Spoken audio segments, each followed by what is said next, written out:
पल्लवी पल्लवी हमारे साथ बनी हुई है और ठीक राजभवन के पास ही वो मौजूद हैं। पल्लवी, आपके पास क्या अपडेट है? सरकार बनाने का दावा पेश कर दिया गया, अंदर से क्या खबरें?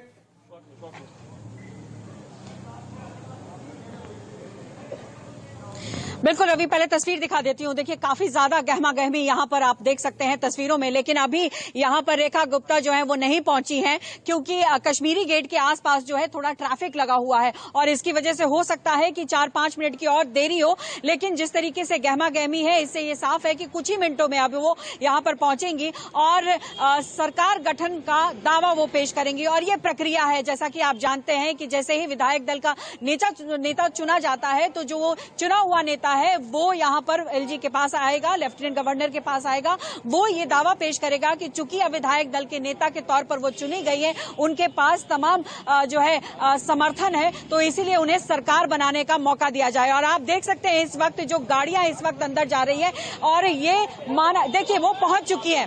तस्वीरों में आप अगर देख पाए तो देखिए रेखा गुप्ता जो पीछे की गाड़ी है, मुझे रेखा गुप्ता दिखाई पड़ रही है। हम कोशिश करेंगे कि वहां देख सकते हैं हाथ हिलाती हुई रेखा गुप्ता, विजेंद्र गुप्ता गाड़ी में मौजूद और वो अब यहाँ एंटर कर रहे हैं अंदर।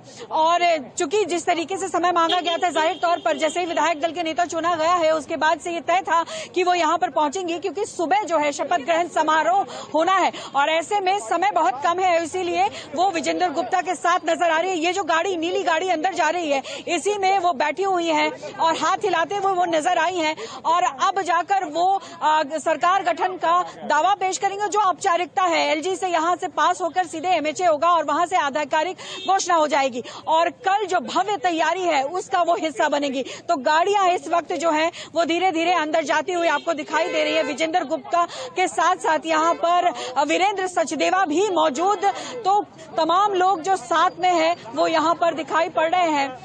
साफ तौर पर जिस तरीके से फीमेल का चेहरा बीजेपी ने आगे किया है, कई मायने हैं इसके। और देखिए ये भी लगातार कहा जाता था कि दिल्ली में शीला दीक्षित के नाम को लेकर के या सुषमा स्वराज के नाम को शीला वाली दिल्ली बहुत सारे लोग बोलते थे, तो बीजेपी ने एक बड़ा दांव खेला है, एक महिला चेहरा दिया है। 46% आधी आबादी को खुश करने के लिए ये चेहरा है। और जिस तरीके की छवि अगर रेखा गुप्ता की देखा जाए तो बहुत ही साधारण तरीके से रही है और जिस तरीके से पार्टी के कार्यकर्ताओं के तौर पर काम किया, उनको जो भी जिम्मेदारी दी गई उसको बखूबी निभाया, तो इसीलिए पार्टी ने उन्हें भरोसा दिया और भरोसा दिखाते हुए मुख्यमंत्री के तौर पर अब वो दिल्ली की जाने जाएगी और अब यहाँ पर पहुंच चुकी है और थोड़ी ही देर में जो है अब प्रस्ताव देंगी और उसके बाद जो है एलजी हरी झंडी देंगे। यहाँ से जिस तरीके से मैंने कहा कि अगर कोई स्टेट होता है तो गवर्नर के हाथ में होता है कि गवर्नर तुरंत जो है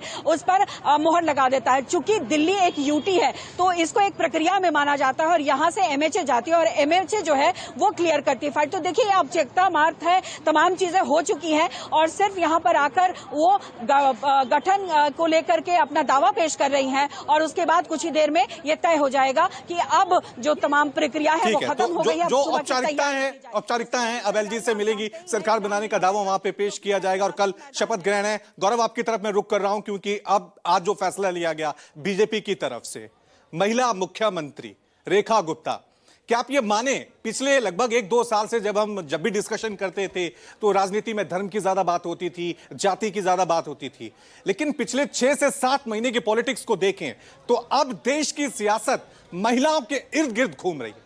आप मध्य प्रदेश का एग्जांपल ले लीजिए, वहां पे महिलाओं के लिए योजना शुरू की थी, बीजेपी ने प्रचंड जीत हासिल की थी। महाराष्ट्र में लाडकी बहन योजना शुरू की गई थी, वहां पे जीत हासिल की गई थी।